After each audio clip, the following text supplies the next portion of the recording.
So, a week or so ago, I stumbled upon this photo that I never knew existed. It's a photo taken in 1906, and it's Kaiser Wilhelm II and Winston Churchill. Now, this is 8 years before the outbreak of the Great War, and by the time that happens, Winston Churchill is First Lord of the Admiralty for the British government, of course, in World War II.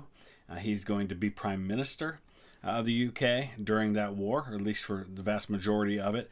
But it just was this really fascinating moment, and I don't know the history behind exactly what was going on here. But what this led me to was this kind of rabbit hole that I've gone down over the last few days, just looking for what other really fascinating photographs I might be able to share with you guys.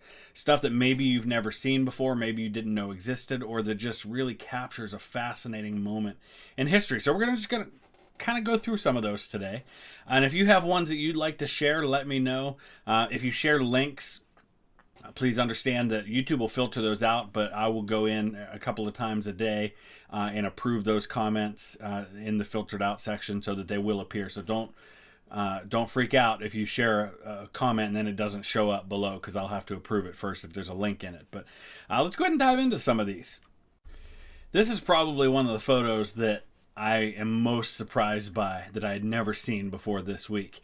This is a photograph taken of the atomic bomb dropped on Nagasaki from the ground. I've only ever seen photos of these atomic bombs taken by the crew of one of the planes that was with the bomber, or the bomber itself, taken from the air very high up. I've never seen this picture from the ground, but this actually comes from the Nagasaki Atomic Bomb Museum. Just an amazing photo. Some of you have probably seen me mention this one before. This is probably my all-time favorite photograph that's ever been taken. So when Abraham Lincoln was assassinated in April of 1865, there was a funeral procession that took his body home to Springfield, Illinois for burial, and the train passed through a number of major eastern U.S. cities on the way, and they would have these funeral processions for him. And this particular photo is taken in New York City during the funeral procession for Abraham Lincoln. But what's amazing about this photo, and it's been 100% confirmed to be true, is that this building right here, in this window, you see two little boys. It's kind of hard to see, but there are a lot of people sticking out of windows. But this photo happens to have a 6-year-old Theodore Roosevelt and his little brother watching out the window as Lincoln's funeral procession goes by. Future President of the United States, 6 years old, in a confirmed historical photograph. Just absolutely love that one. Now, speaking of Kaiser Wilhelm and Theodore Roosevelt, here's another fascinating photograph. This one has Kaiser Wilhelm II and Theodore Roosevelt, who by this point I believe is the former president of the United States. This is from the Library of Congress. It was taken in 1910. So this is 4 years before the outbreak of World War I and 8 years before Theodore Roosevelt's son Quentin would be shot down by Germans fighting against the Kaiser's forces in World War I and killed. Here's one from World War II that I had never seen before. This is the 13th Waffen Mountain Division. It's members of the Waffen SS. They were Muslim soldiers, mostly Bosnian, I believe, at prayer time in their uniforms during World War II. We forget that as the Germans conquered other nations in Europe, that very often those nations then contributed troops to the German army, and this is one example of that. Crazy. Now, there are many pictures similar to this one, but this gives you a sense. These are from the Battle of the Somme. And you have to remember that in the first week, there were millions of shells fired. Same thing with Verdun. You could basically find images like this pretty much anywhere on the Western Front during World War I. And this is probably just a couple of days worth of shells in one location. Just gives you a sense of how many artillery rounds were fired in some of these battles in World War I. Just amazing. This one here is a photo that was taken at Windsor Castle outside of London in 1910 during the funeral of King Edward VII of the UK. And it has a picture of 9 kings or emperors. Standing from left to right, we've got King Haakon VII of Norway. This is Tsar Ferdinand of the Bulgarians. We have King Manuel II of Portugal. That I know who that is. That's Kaiser Wilhelm II of Germany, who is, of course, a nephew of King Edward VII. This was his uncle's funeral. Next, we have King George I of the Hellenes. I guess that would be Greece. And then here we have King Albert I of the Belgians. Then the bottom row, King Alfonso XIII of Spain. That is King George V of the United Kingdom. And then King Frederick VIII of Denmark. What an amazing photograph. And this is taken 4 years before World War I breaks out and divides many of these guys. This one here was taken on the 3rd of September of 1967, and it's the day that Sweden switched from driving on the left side of the road to driving on the right side of the road. Imagine if your country just announced that on such and such a date, we're going to switch sides that we drive on. That's what happened, and this is the mess that ensued as everybody tried to figure out navigating the opposite side of the street. Just crazy stuff. So this one here was taken during World War II, and the man that you see in this photograph is Yakov Zhukashvili. He is the son of Joseph Stalin. He was captured during World War II, was sent to a concentration camp. Stalin had opportunities to negotiate for his release, but he wasn't willing to do that. And I believe in the spring of 1943, Yakov, there are a lot of conflicting stories about what happened, but the basic understanding is that it was some combination of him running into an electric fence and then being shot by the guards while trying to escape. And they claim that the autopsy showed he died from hitting the electric fence first. Some people think maybe he was trying to take his own life. He did have tendencies toward that mentality as a youth. So we really just don't know for sure, but he died in the camp at that point, did not survive the war. So these are just a series of photographs that I like because they show people at the end of their lives who were a part of an era before there was photography. Photography really kind of becomes a thing in the 1840s with something called daguerreotypes, named after Louis Daguerre. But some of the earliest people who were photographed, just amazing. This is Andrew Jackson. He would have been in his 70s, almost 80 by this point. In his life. Just amazing photograph. John Quincy Adams in 1843, a photo taken of him. I mean, this is a son of one of the founding fathers right here. Just amazing stuff. The Duke of Wellington, Arthur Wellesley, taken in 1844. This is 30 years after he defeated Napoleon at the Battle of Waterloo.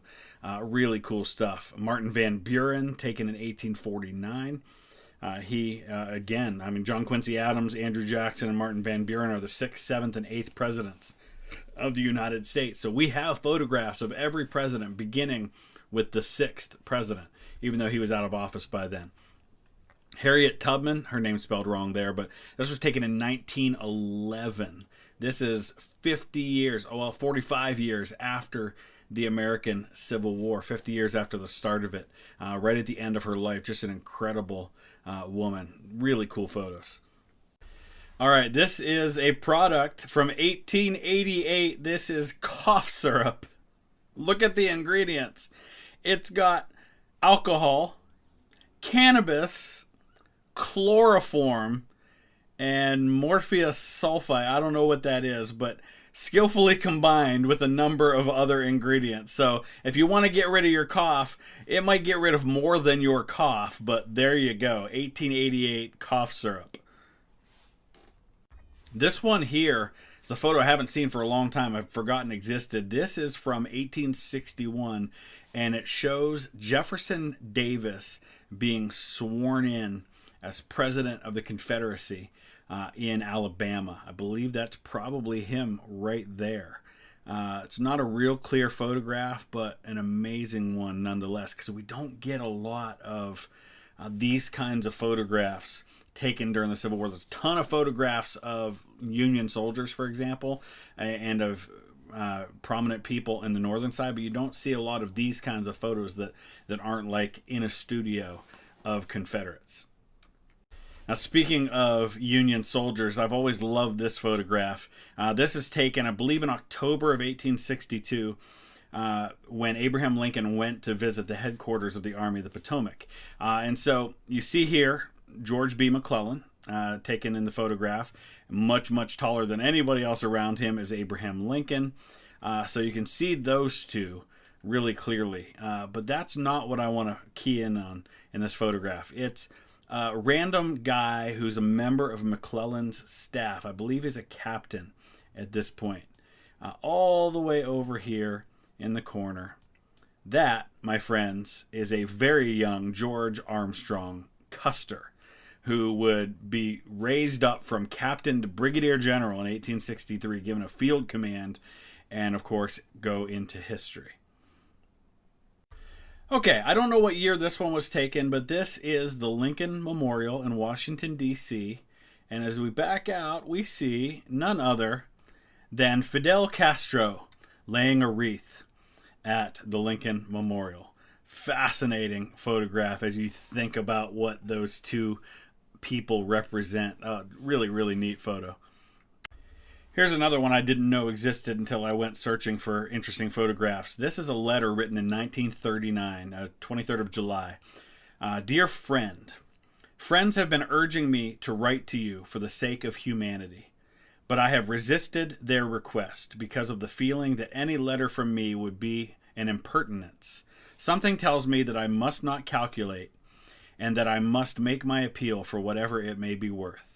It is quite clear that you are today the one person in the world who can prevent a war which may reduce humanity to the savage state. Now remember when this is written. This is written about 6 weeks before the beginning of World War II. Must you pay that price for an object, however worthy it may appear to you to be? Will you listen to the appeal of one who has deliberately shunned the method of war, not without considerable success? Anyway, I anticipate your forgiveness if I have erred in writing to you. This was a letter written to Adolf Hitler 6 weeks before the start of World War II by M.K. Gandhi. Written to Herr Hitler, Berlin, Germany. I mean, it just gives me chills to think about that letter existing. Okay, this is kind of cool. There's these two guys pushing this really heavy object into a building. It's a 5 megabyte IBM hard drive in 1956. I don't think I need to offer any more explanation than that. Now this one's pretty interesting. It's from 1942, and the woman on the right is iconic and famous, but you might not recognize her in this photograph. She had just turned 16 years old 18 days earlier before she married this man. I believe his name's Jim Doherty. That is a young Norma Jean Baker, better known to the world today as Marilyn Monroe. This is before the blonde hair, before famous Hollywood stardom brought her to the world. Looks very, very different here. This is just another one of those really cool ones where you see two very famous people that you didn't know really ever crossed paths. On the left with that very iconic mustache, that is the actor Charlie Chaplin. And on the right, feeling his face to get a sense of what he looks like, is blind and deaf Helen Keller. Really kind of a cool photo there. Now there's a little bit of debate about who is in this photo, but we know exactly when and where it was taken. This was taken in the moments immediately following the assassination of Archduke Franz Ferdinand and his wife Sophie in 1914. Now, some folks have said that this is actually Gavrilo Princip, the man who shot them, who fired the shot that triggered World War I. Other people say that this was someone else that was grabbed nearby, but we do know for sure that this is a photo taken right after it happened, right by where it happened. So really amazing stuff. All right, this one's pretty crazy too. This is Ronald Reagan, early 1980s, his first visit to Moscow. You can see Gorbachev right here in the background. But what's crazy about this photo is that there's this guy posing as a tourist, but he's actually a member of the KGB. He's right here. That, my friends, is Vladimir Putin. And he was instructed to pose as a tourist and to find a way to embarrass Reagan if possible during this visit. This one's really cool. This was taken in 1946. This is Lincoln University, which was the first of what are known as historically black colleges and universities. It was the first one to offer degrees to black students. And this was taken in 1946 of Albert Einstein at Lincoln University teaching a class with a group of black students. Of course, you can imagine how Einstein felt about the idea of racial segregation, having left Germany during a time of segregation against Jewish people. So just really, really kind of a very iconic moment right there. This one some of you may have seen before, but if you haven't, this was taken in 1980. This is a photo taken of just all-time iconic musician John Lennon signing an autograph for a young fan by the name of Mark David Chapman, who a few hours later would shoot John Lennon pretty much on this exact spot. Now here's another one that I think a lot of people have probably seen, but maybe you haven't, but I've just always loved it because it's just this incredible moment that nobody knew at the time was an incredible moment. It's this young kid meeting President John F. Kennedy, but as you can see and probably recognize right away, that young kid is future President Bill Clinton. Just always thought that was an amazing moment that just happened to be captured on film. Well, I could go on and on all day with these photos, but I think that's enough for a first episode of this. I'm counting on you guys to come through for me now and tell me about photos that I need to look up. You can just give me a description of the photo and I can find it. Or if you want to give me a link, like I said, I'll have to approve that, but it will show up. And we'll do another one of these down the road once I've gathered a bunch of photos that I know you guys are going to suggest. So in the meantime, if you are new to the channel, and I hope you've enjoyed your time here, please check out some more of what we have to offer. I'll throw up some links to some other videos you can check out. Please consider subscribing. Hit that like button if you would. We'll see you again soon. Thanks for watching. Welcome back, everybody. Well, the response was so overwhelming in favor of the last video I did showing famous historical photographs that maybe people have never seen before.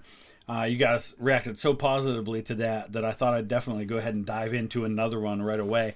And we're going to look at a lot of photos that you guys suggested to me. So thank you for that, and do it again.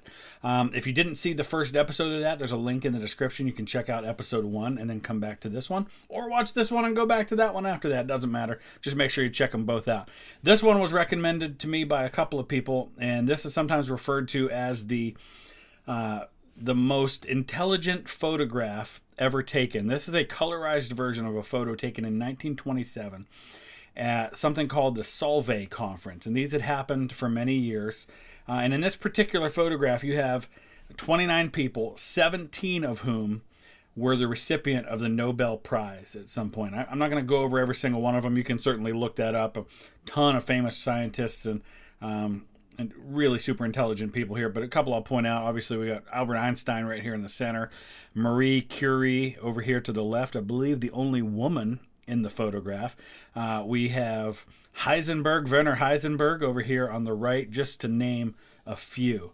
So that's one. Check it out and look at the list. You can see the complete list of everybody that's in that photograph and actually what they all did. It's at rarehistoricalphotos.com. You just look for the Solvay Conference, S-O-L-V-A-Y. So sticking with that same site, there's just a classic photograph of Theodore Roosevelt on a bear hunt in 1905. These are a bunch about presidents. William Howard Taft fishing in 1908 in Ohio.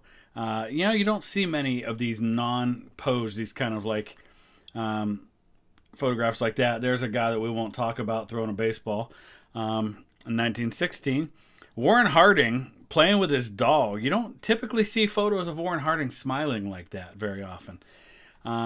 There's Calvin Coolidge. I guess these are going in order in terms of presidents. Calvin Coolidge in kind of a cowboy outfit. Here we got Herbert Hoover on the deck of the USS Salt Lake City in 1931. That's a pretty cool one. This one's Franklin Roosevelt. This appears to be before he was struck with polio, which was in the early 1920s. So this would have been around or maybe just after when he ran for vice president on the Democratic ticket. And you can see he's getting off of a seaplane there. There's one of Harry Truman fishing, wearing a kind of like an ugly sweater type thing. That's pretty cool.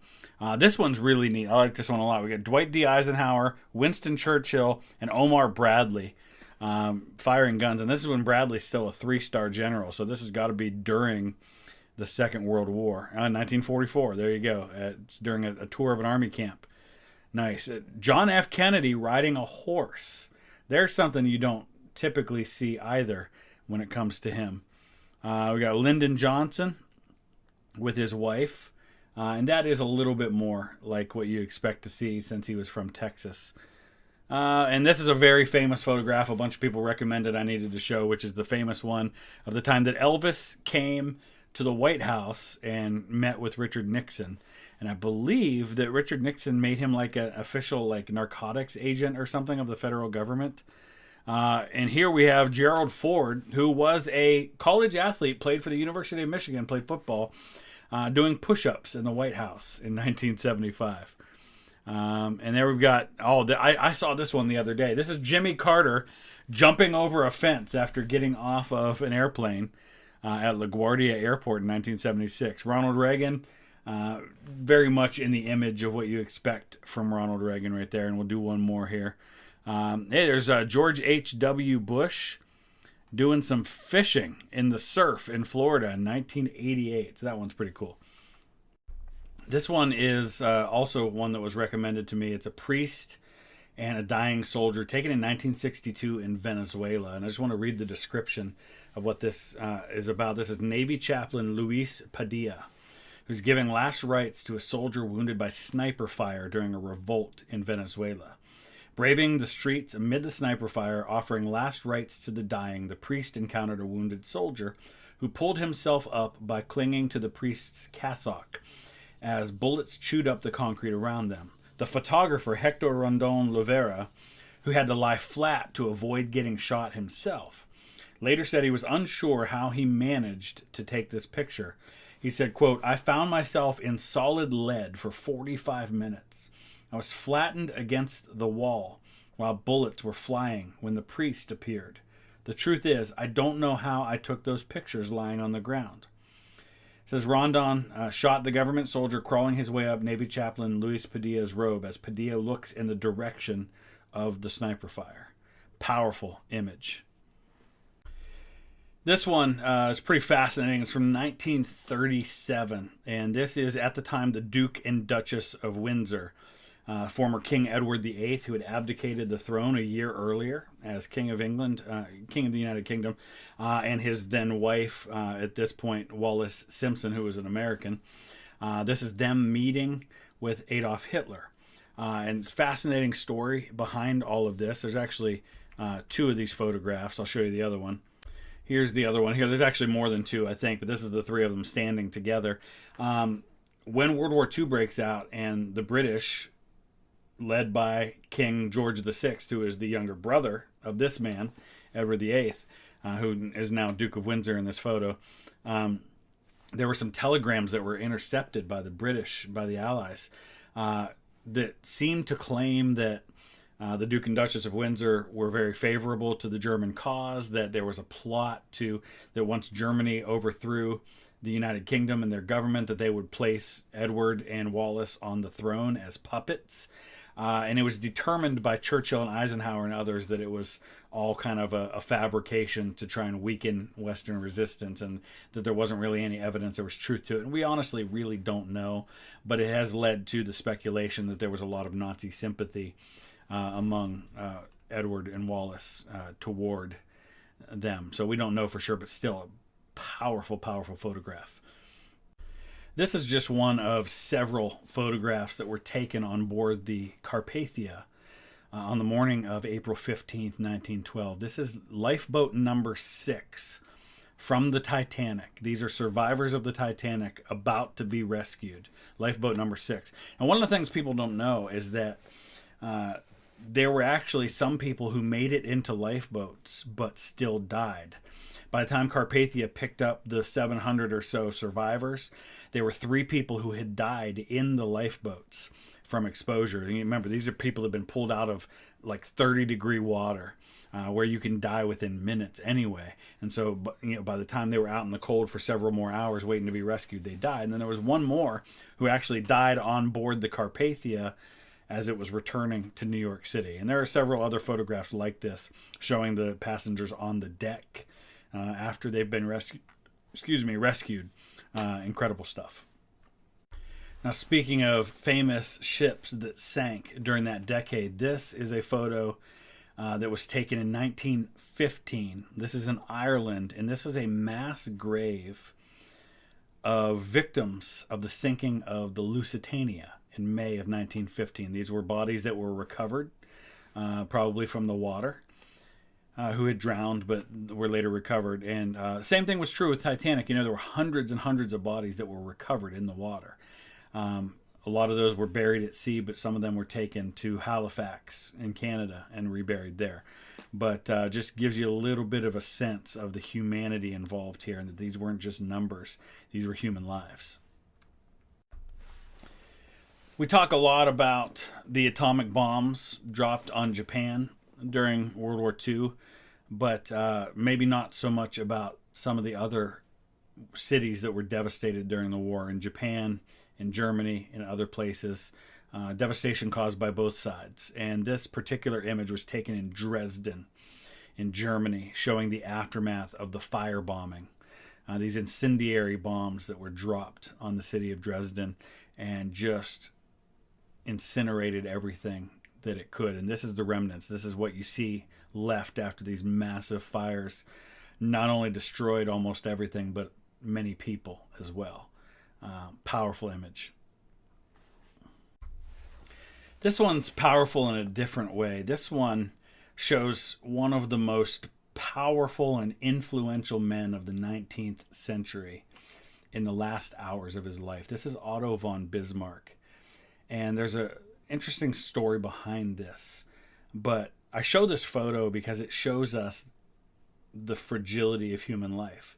We see these photographs of great people like Otto von Bismarck in their prime, looking strong, looking majestic, but we forget sometimes that these were human beings who grow old and frail and whose bodies eventually fail like all of ours do. So a couple of photographers bribed a caretaker at Otto von Bismarck's home in order to gain access. They snuck in at 4 o'clock in the morning and took these photographs. They were eventually caught while trying to sell the pictures to the media. Bismarck died, I believe, the day this photo was taken. They were caught trying to sell the pictures to the media, and actually the photographers, along with the person they bribed, were all sentenced to prison for doing this.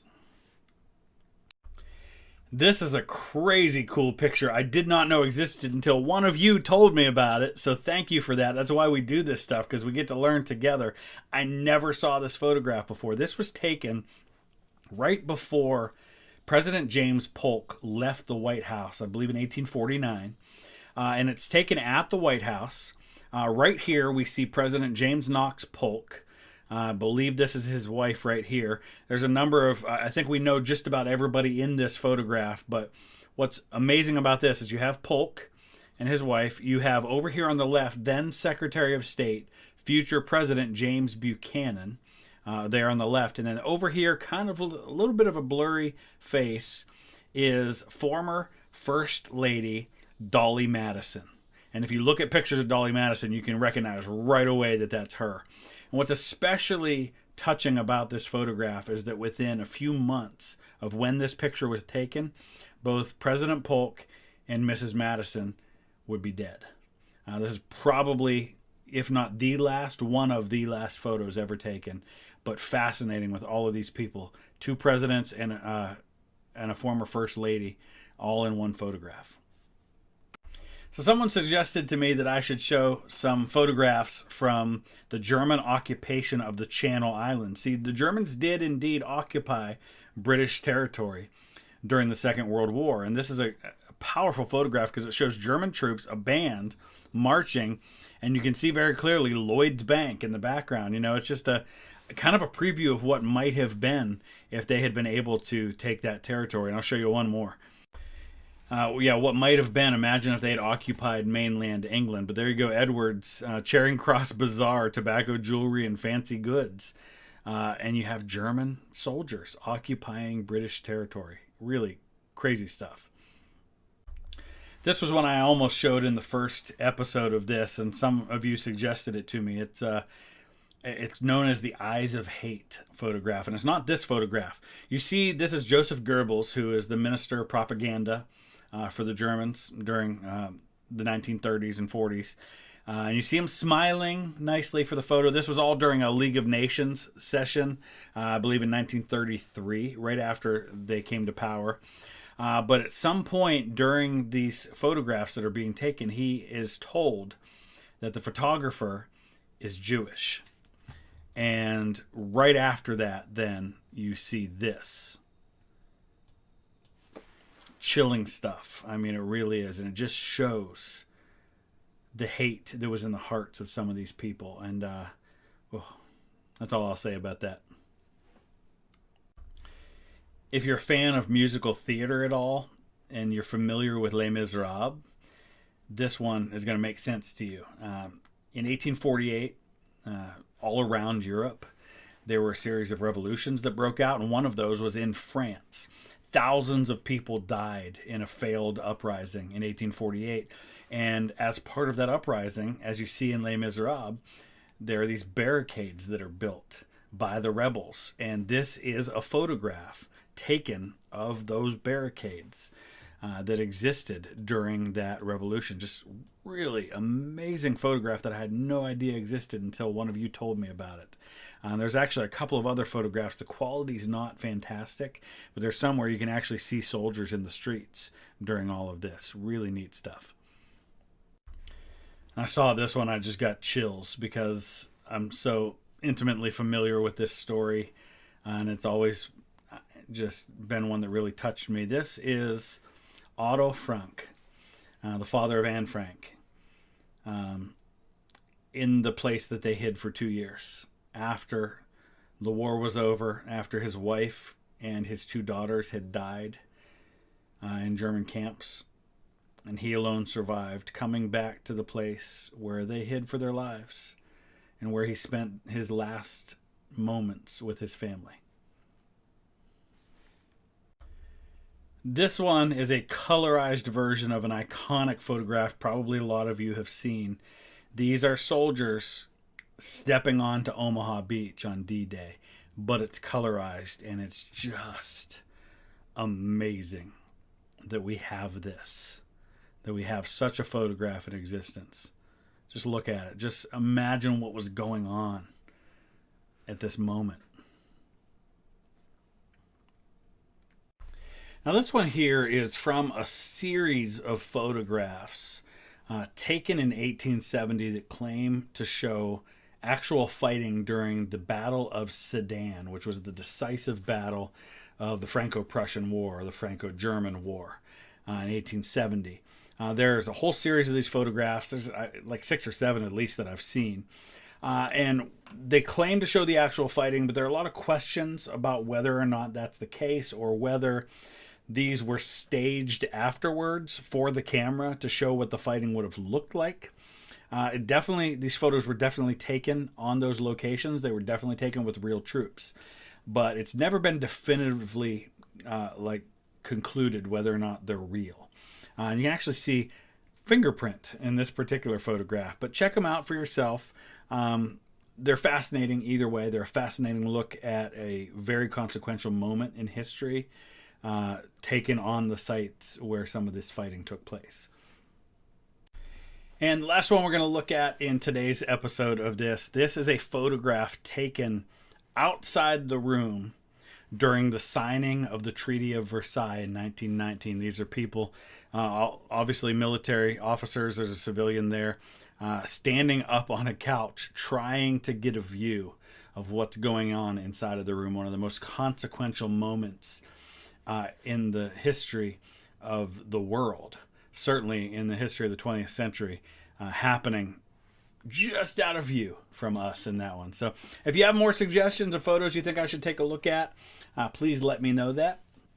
Keep in mind there are a lot of photographs I would probably show, but try to keep this a family-friendly channel and try to keep away from some of the more gruesome and things like that. And there are some of those kinds of photographs out there too, but we won't be covering those. So if you didn't, like I said before, check out the other episode of this. I'll throw up some links to some other videos you can check out as well. Thanks for watching.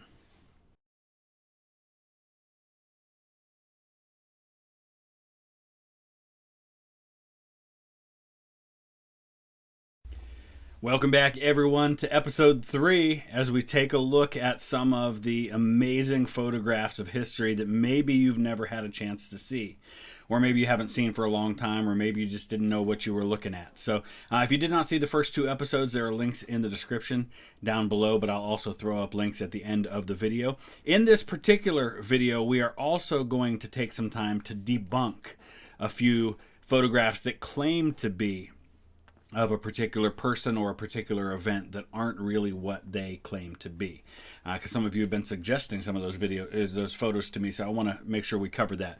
Tomorrow we're going to get back to some other stuff. We're going to be taking a look at part 2 of the story of Eleanor of Aquitaine, and we will definitely continue looking at photographs like this in the future as an ongoing series here and there. So this particular photograph is a quite famous one. This is in March of 1865. This is the second inaugural address of Abraham Lincoln. You see Lincoln right here holding his notes for the speech, one of the greatest speeches in American history. This is the one, it's when you go to the Lincoln Memorial, on one side there's the Gettysburg Address, and on the other side is this second inaugural. It's the one where he talks about with malice toward none, with charity for all, with God, or with firmness in the right as God gives us to see the right. He talks about binding up the nation's wounds, caring for the widow and the orphan of the soldiers who have died, achieving a lasting peace, not only amongst ourselves, but with all nations. And as he's talking about those things, about peace and reconciliation, in the crowd standing above him is his future assassin, the man who will shoot and kill him just about 6 weeks later, John Wilkes Booth. There's some debate about where he is in this photo. Most people agree it's this guy right here, although other people have claimed that he's over this way a little further, but I think the consensus is that this is probably John Wilkes Booth. We know he was there. We just don't know 100% for sure that that's him. Amazing photo. This is one I've actually shown before in a video I did on Joshua Lawrence Chamberlain. This comes from the 25th anniversary of the Battle of Gettysburg, and there are 2 different versions of the photo here. One is usually the one that is seen, and it has them with their hats on, but then there's another one here with their hats off. And who we have in this photograph, I'll talk about the one on the left first. Right here on the left, Joshua Lawrence Chamberlain, he of Little Round Top and the 20th Maine. Next to him here is wearing, I believe that's probably his Medal of Honor. The Medal of Honor and the GAR, Grand Army of the Republic Medal, are very similar. The only difference is where they're or where the ribbon is placed in relation to the other parts. But both of these guys are Medal of Honor recipients.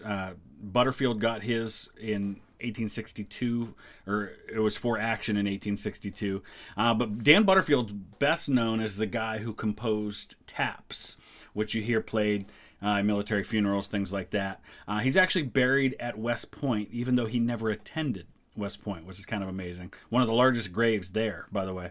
The guy in the middle, General James Longstreet, who by this time is a Republican and kind of vilified in the South. He actually serves at one time as the U.S. minister to the Ottoman Empire, which is pretty amazing. Next to him, with the missing leg, that is Dan Sickles, who would be a regular at these reunions. He was at the 50th reunion in 1913. Interesting, I don't know about Butterfield, but Chamberlain, Longstreet, and Dan Sickles all lived into the 20th century. I think Longstreet died like around 1904. Chamberlain and Sickles died about 10 years later. In this other version of the photograph, between, you see Butterfield right there, and then between Butterfield and Chamberlain now you have General Henry Slocum, who commanded the 12th Corps. at the Battle of Gettysburg. There are others in here as well, but that's the most prominent ones. I just love that photo. Show you another picture taken of, you see Longstreet right here, and I think that's Butterfield again, on their horses now, taken at Gettysburg near one of the monuments. And I just want to read to you a little bit of a description of the meeting between Longstreet and Sickles, because remember, their forces were fighting that day on July 2nd. Sickles lost his leg to Longstreet's men fighting that day. And here's the description. Longstreet is, I think, in his late 60s at this point. And Dan Sickles is 68. And it says, later that day, Longstreet had a private meal at his hotel with 68-year-old Dan Sickles, the first meeting of the former enemies. As commander of the 3rd Corps at Gettysburg, the controversial Sickles lost his right leg to enemy artillery on that battle's second day. They were friends in a moment, according to an account of their meeting, and there was very little eaten at that table for 30 minutes as they talked about events a quarter century old. While the old foes dined, others in the room gawked and let their dinner go almost untouched. Amazing stuff. Really, really cool.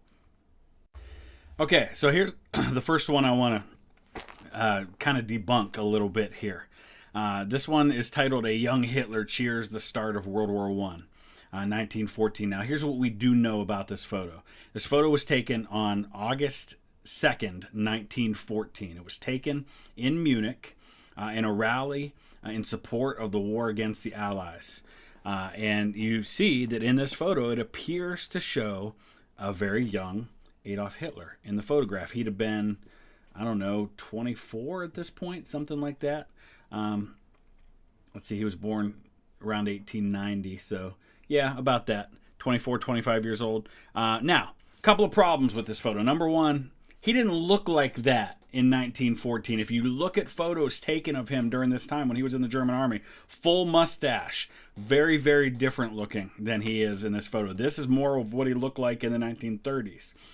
The first time this photo appears anywhere publicly is March 12, 1932. It was published in a party newspaper. And it was claimed at that time that it was indeed a photo, and it was published the day before the presidential election in 1932, after Hitler's opponents had attacked him over his flight from military service in Austria-Hungary and questioned his patriotism. And so this was published to prove how patriotic he was. Look at him cheering for the German army in 1914. And it had captions that kind of talked about him as a man of the people and things like that. Now, the guy who published it says that he found the photo in 1929.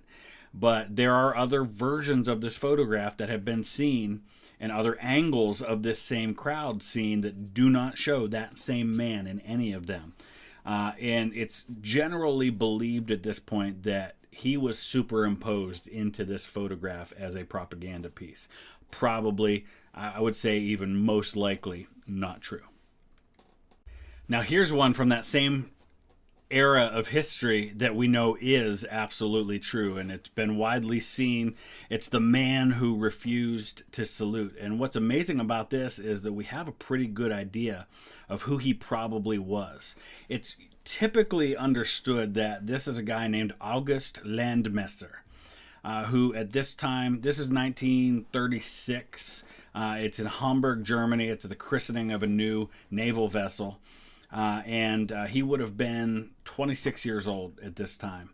And eventually this particular man, if it is indeed August Landmesser, he actually was killed in action in October of 1944. Having been drafted into the military as a punishment instead of going to prison. Not for this particular act, but for some other things involving who he was dating and things like that.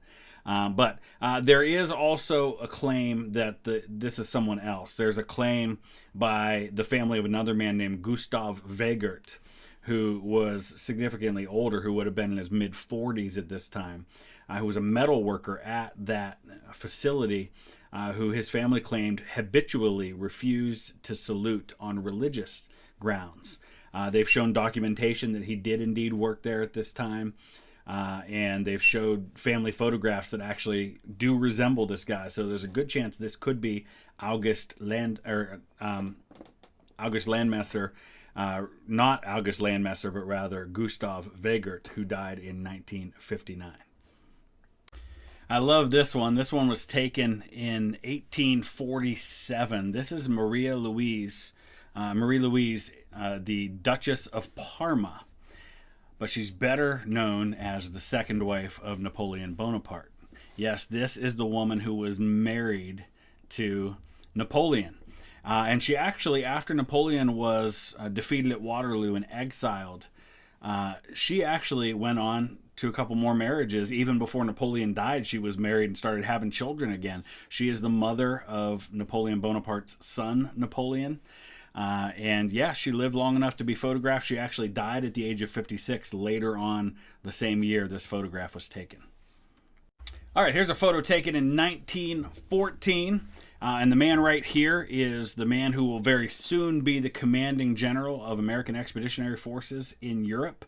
That is John Blackjack Pershing. Next to George Washington, the highest ranking officer in the history of the United States military. This right here next to him is Pancho Villa, who's a Mexican revolutionary that 2 years later Pershing would lead an expedition into Mexico to try and hunt down. But at this time they're in a photograph together. But I've had a number of people telling me, hey, in that photo of Pershing and Pancho Villa is Pershing's aide-de-camp, none other than George S. Patton. Sorry to disappoint you. The man in this photo is not Patton, and if you look at any photo of Patton taken in this decade, you'll see very quickly that Patton is not in this photograph. A lot of people claim that this is Patton right here. Patton was Pershing's aide 2 years later during the Mexican punitive expedition to hunt down Pancho Villa. He was not at this time. This man in the photo, though, is of some note. His name is Lieutenant James Collins, and his son, Michael Collins, would be the third member of the Apollo 11 mission that landed on the moon. He was the guy who stayed in the capsule while Buzz Aldrin and Neil Armstrong landed on the moon's surface. That was the son of the man in the photograph here. So these next few I want to share with you were sent to me by my friend JD over at the History Underground. And these are military formation photos. I don't know if you've ever seen these, but these were pretty common. Especially back around World War I, World War II time period. This particular one is a human Statue of Liberty. There's 18,000 officers and men in this photograph at Camp Dodge in Des Moines, Iowa. And I'll back out. I'm just going to show you real close. First of all, you can see these are World War I uniforms. So that's about when this is taken. But back out and show you there's 18,000 men in this photo showing the Statue of Liberty. Just amazing. We can zoom in and it starts to get a little blurry, but you can see how far back they go and the work that must have gone into making this look exactly right from the angle that they're at. Just fascinating stuff.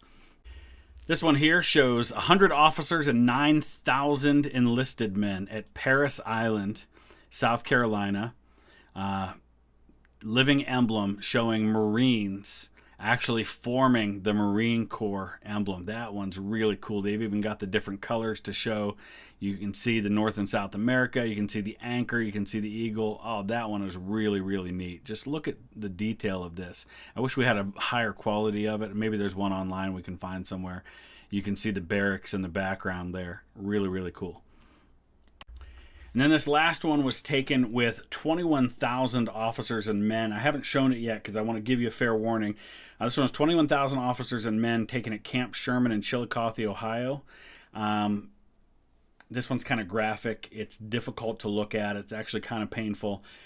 You've been warned. Here it is. Thanks, JD. Thanks a lot. Friend. I don't know the context of this photograph, and if somebody is aware of it, please let me know. I've tried to find it and I couldn't. But it's Joseph Stalin appearing to smile and actually be like joking about something. Now, I know that this was actually a common thing that would be done like when people would be giving a radio address or recording audio so they knew how far to go from the microphone. So I don't know if that's what's happening here. If somebody knows the context, please use the comment section below and let me know. This one's amazing. This is PFC at the time, Ivan Babcock of the 165th U.S. Signal Company, wearing the 1,000-year-old imperial crown of the Holy Roman Empire when it was recovered. It had been taken by the Germans during the Anschluss, when Austria was taken over by the Germans, and was returned by U.S. forces to Austria. And it's on display now, I believe, in Vienna. But this thing's 1,000 years old, and it was used to crown the Holy Roman emperors going back to the late 900s. This is absolutely amazing, and it's kind of a one-of-a-kind photo. Who in the world will ever have an opportunity to get a picture of themselves wearing that crown? Amazing stuff. This is a photo I had seen before in looking for photos to show you guys, and a couple people suggested this one. So this is taken, I believe, in 1888, and it is the graves of a husband and wife, one of whom was Protestant and one was Catholic. And so they couldn't be buried in the same cemetery. And so they're buried on opposite sides of the wall that separates the cemeteries. And then they have the hands connecting. It's a powerful thing. And, I've seen some people comment on how this is proof of how stupid religion is. And honestly, I just say it's proof of how stupid man is when it comes to how we exercise our religion.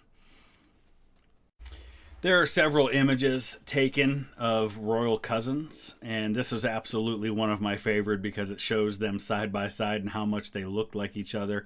On the left, you have King George V of the United Kingdom. On the right, you have Tsar Nicholas II, the Emperor of Russia. They were first cousins. I believe their mothers were sisters, is how they were closest related. But this was taken in Berlin in 1913. This is just a year before both of their nations would be at war with Germany. And a lot of times they get confused for each other, and at times they would even take photos wearing each other's uniforms, which would make it even more interesting. But I absolutely love this particular photograph of the two. And if you ever are unsure of which one's which, usually the way that I can tell is that Nicholas has narrower eyes than his cousin George V does. And of course, Tsar Nicholas II's wife was also a first cousin to King George V and also to Kaiser Wilhelm II. You can see this photograph here. You've got Queen Victoria near the end of her life. There's Kaiser Wilhelm right there, her eldest grandson. This, I believe, is her son, the future Edward VII, in the photo there.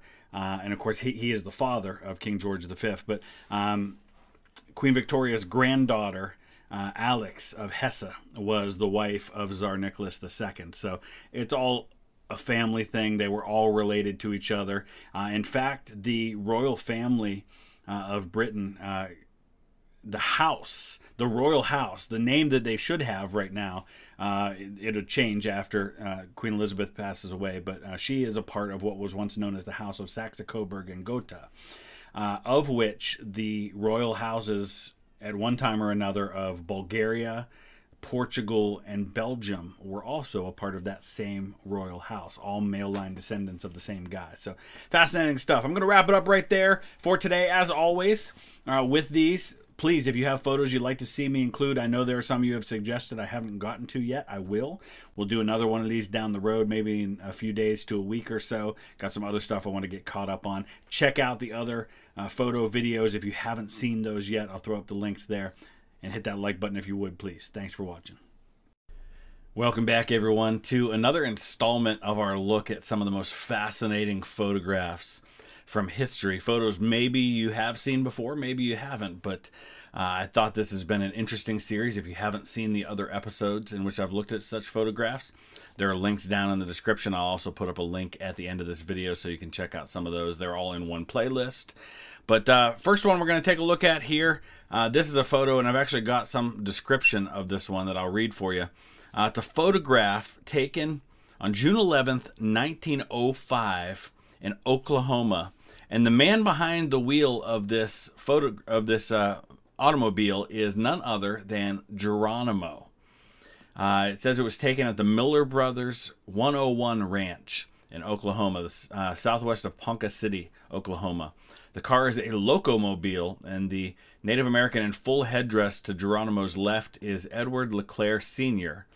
It says Geronimo so admired LeClaire's beaded vest that it was presented to him later in the day. This is 4 years before Geronimo died, and he was actually buried in that beaded vest.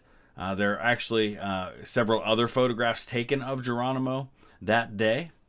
He was actually still imprisoned at Fort Sill, Oklahoma, and the guards accompanied him during the day when these photos were taken.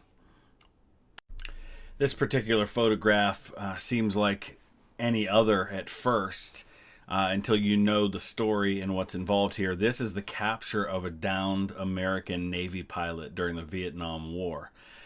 He's in the water. These guys are swimming out to him, and they're grabbing him here. And that young Navy pilot is future U.S. Senator and presidential candidate John McCain. Now, technically, his name he went by was John McCain III, though it should have been John McCain IV, because his grandfather, John McCain I, was actually the son of another guy that had the exact first, middle, and last name, John Sidney McCain. It's an incredible family. I was digging into it a little bit, and I think a lot of people know that Senator McCain's grandfather was a Navy admiral, and his father was a 4-star admiral in the Navy who was one of the highest-ranking officers in the Navy in the Vietnam theater. But the family legacy goes far beyond that. I was looking through it a little bit, and Senator McCain had a number of uncles going back a couple generations who were like high-ranking officers in the U.S. Army. One of them was Adjutant General of the Army. He had a great-great-grandfather who was a private in the Confederate Army. And there's just a number of other officers in there. And his son also attended the U.S. Navy Academy, John McCain IV. A lot of history there. And, of course, we're very familiar with John McCain spending several years in prison in Vietnam. But this is the moment of his actual capture.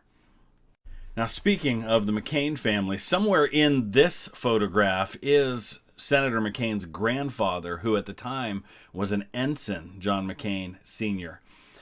He is somewhere in this photograph listening to President Theodore Roosevelt. This is taken in 1909. He's standing, this is just before Roosevelt left office, and he's standing on one of the turrets of the USS Connecticut addressing some dignitaries here, but also, boy, that guy looks a little bit like Woodrow Wilson, but I know it's not who that is. But you can see here some higher ranking officers as well as a number of sailors crowding around to listen to President Roosevelt speak. Pretty cool photograph there. This one's pretty fascinating. It was taken in 1971 in England, and it shows a group of teenagers. Could be just like any other photograph, except on the right is a 14-year-old Osama bin Laden. He attended an English language course in Oxford. I've been trying to do some digging on this, and I can't find any definitive explanation as to whether he was attending somewhere in Oxford or if he was actually attending Oxford University. All the sources I see just say that he attended a school in Oxford. Being 14, I'm guessing it might not have been Oxford University, but it is said from documents that have been found by intelligence that this is when he really started to develop a real disdain for Western culture, was in his time in the UK studying English. He also was fascinated studying the works of people like Charles de Gaulle and Field Marshal Bernard Montgomery. And it said that he was quite the soccer player. He played center forward and was a big fan of Arsenal in his time in the UK. So, interesting stuff. This one here was taken in 1946, October 24th, 1946 to be exact. And it is the first photograph ever taken from space. This is just after World War II ended. This is a decade before the first satellite was launched into orbit. American scientists and researchers in New Mexico got this photograph when they launched a V2 rocket carrying a 35 millimeter motion picture camera from the White Sands Missile Range in New Mexico. These were taken at an altitude of 65 miles, just above the accepted beginning of outer space. The film survived the crash landing because it was encased in a steel cassette. Fascinating. This one here has been recommended to me a few times, and some of you may have seen it. These are German soldiers being shown footage of the Holocaust. Listen, I'm not here to debate this kind of stuff, but I think it's fair to say that your average member of the Wehrmacht, the German army, had no clue that this stuff was going on.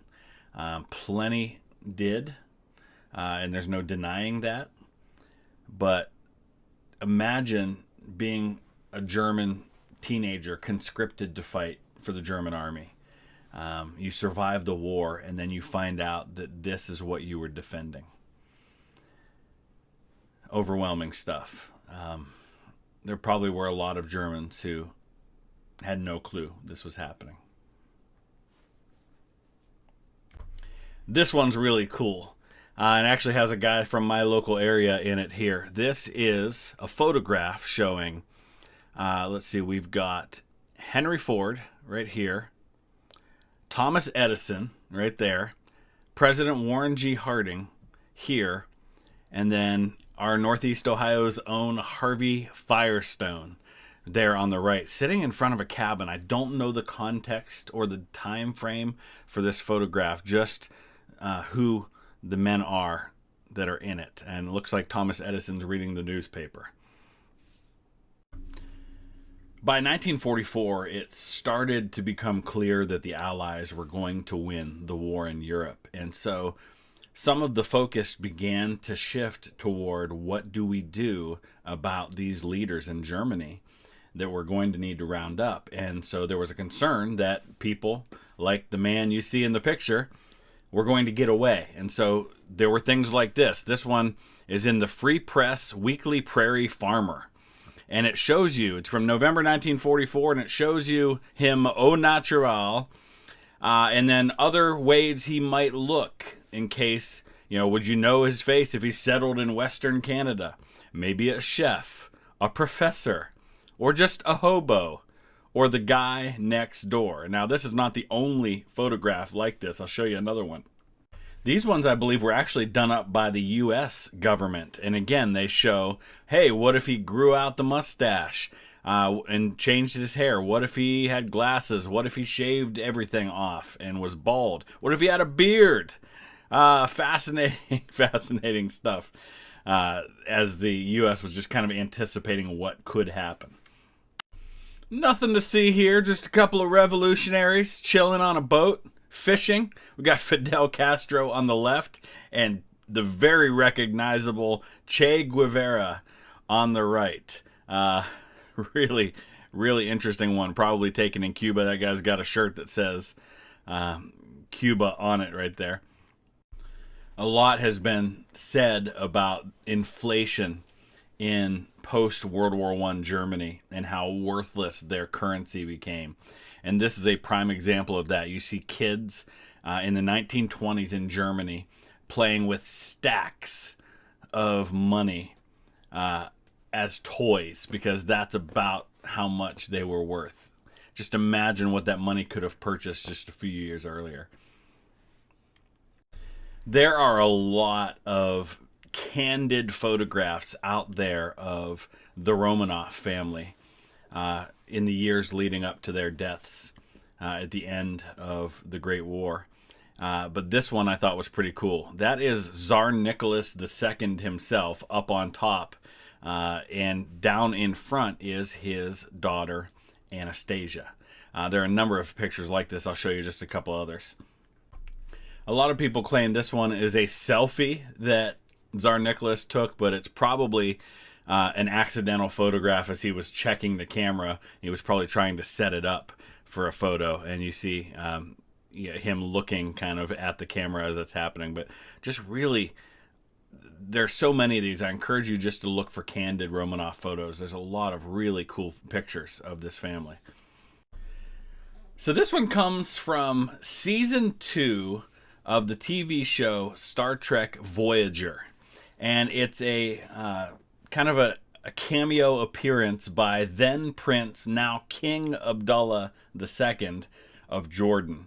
Apparently he's a big fan of Star Trek, and I'm reading about this. It says that his cameo was arranged as a surprise for him by his U.S. advisor. The prince, who at the time of the cameo was 34 years old, said, "I would have been thrilled just to visit the set, but this is too much." After being put into makeup, given pointed sideburns, and then fitted for his uniform as a lieutenant of the Sciences Division, he rehearsed and shot this scene, which is the episode called Investigations from season 2 of Star Trek Voyager. He wasn't given any spoken lines because he's not a member of the Screen Actors Guild. It says afterwards he was crowded by well-wishers, and everybody just thought it was really, really neat. I've seen this one several times, and I've hesitated to share it in the past because I know that a lot of photos that purport to show World War I combat scenes are not, and they're recreations from later. So I haven't been able to confirm 100% the authenticity of this photograph, but it seems to be pretty genuine. It doesn't necessarily mean that this man was under combat at this moment. But this is a Scottish piper standing. You can see there, he's obviously on a World War I battlefield. You can see the barrenness of the landscape, which pretty much always indicates the World War I battlefields when you couple that with trenches and barbed wire in that way. Over 1,000 Scottish pipers were killed during the First World War. They were there to provide morale, to give a boost to the men, and to help them to fight better. And so they were an obvious target then for the German forces, who didn't want the other side to be able to fight better. And so I always thought that regardless of the context of this photo, knowing what we know about the importance of pipers on the Western Front and how many of them died in duty in the service of their country, I just thought this was a powerful photograph. This may be the last photo ever taken of Vladimir Lenin. It was taken after he'd had several strokes, and by this point he was mute and unable to speak. We've seen a few photographs of historical figures late in life before, and it's always interesting to be reminded of the mortality of even the most powerful and influential members of our history. That we all end up in the same place. We all end up dead at the end of this life. Some of us die young, some die old, but we all eventually die. This one's one of a number of photographs taken in Berlin in 1945, and this is inside the Reichstag. And it's graffiti. A lot of it is people writing their names. But this is all graffiti written by Soviet soldiers after they had fought really hard and taken Berlin, taken the Reichstag, and wanted to leave their names behind. A lot of women went to factories to work during World War II. We have that famous Rosie the Riveter sign that was made, that image, and it was necessary because so many men, well over 10 million men, something like I think 16 million men ended up in uniform in the United States. But this particular photograph of this woman working at a factory during World War II in Van Nuys, California is particularly interesting because that is the future actress Marilyn Monroe working at her factory. This is a tough one to look at, but I think it's important. This is a baby crying in the remains of Shanghai in the beginning stages of the war between Japan and China, which some people mark as the real start of World War II. But just very, very sad to look at. And I don't know the context of it. I just know that it was Shanghai 1937. This is a really cool picture. It's taken off the coast of Ireland during a fight between the Navy and the German U-boat 175. U-175, you can see here that they're launching depth charges on it. U-175 had sunk 10 merchant ships during its service record at that point. And at one point during this fight between the Navy and U-175, there was a friendly fire incident where one of the merchant ships was firing at the sub and killed some of the members of the crew on one of the Navy ships. But eventually U-175 was destroyed. It actually had to surface because some of the damage from the depth charges caused a poisonous gas leak aboard the vessel, and it surfaced, and about 80% of the crew actually survived and were rescued. When it surfaced, the U.S. Navy actually boarded this submarine and started searching, trying to find prisoners, trying to find any documents, things like that they might confiscate, but the sub started sinking, and they had to hurry up and get off, so they weren't able to recover anything. I've always loved this one, and we'll wrap it up with this one here. This is taken in 1893, and these are the survivors of the freshman-sophomore snowball fight at Princeton in New Jersey. It looks like it was more like ice balls, but it was pretty brutal. Just look at how messed up these guys' faces are from this snowball fight. Really crazy stuff. So I hope you guys have enjoyed this. I'll throw up links to some of the other videos I've done on this topic, as well as links in the description. Please check them out. And if you like what you see and you want to see more, let me know in the comment section. Hit that like button and subscribe if you haven't already. Thanks so much.